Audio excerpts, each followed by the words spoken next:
এখানে আছে গেট পাবে গেট এখন কাউন্টাৰ এইখিনি পাৰ্কিং এৰিয়া হ্যাঁ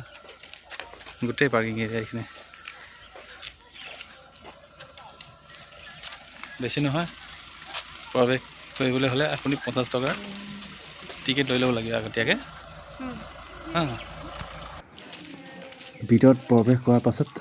এইটো আইনা আপুনি সেলফি ল'ব পাৰে কাপোৰ চাপোৰ মিলাব পাৰে চুলি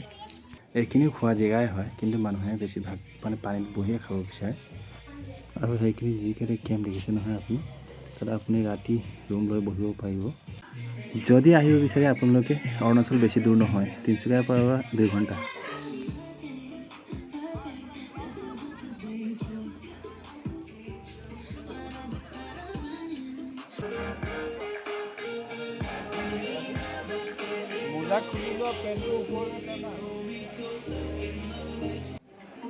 এওঁলোক মহাশয়হঁতে পানীটোৰ ওপৰত বহি কিবা কিবি খাই আছে মাংস মাল চাল খাই আছে এইটো হ'ল লাষ্টৰ পৰা আমি ভিডিঅ' কৰি আছোঁ লাষ্টত যাবলৈ হৈছে আৰু এইটো কেম্পৰ পৰা এইফালে যাব নোৱাৰি লাষ্ট ইমানেই ভিডিঅ'টো ভাল লাগিলে যদি লাইক এটা কৰি দিব আৰু চেনেলটোক ছাবস্ক্ৰাইব কৰি দিব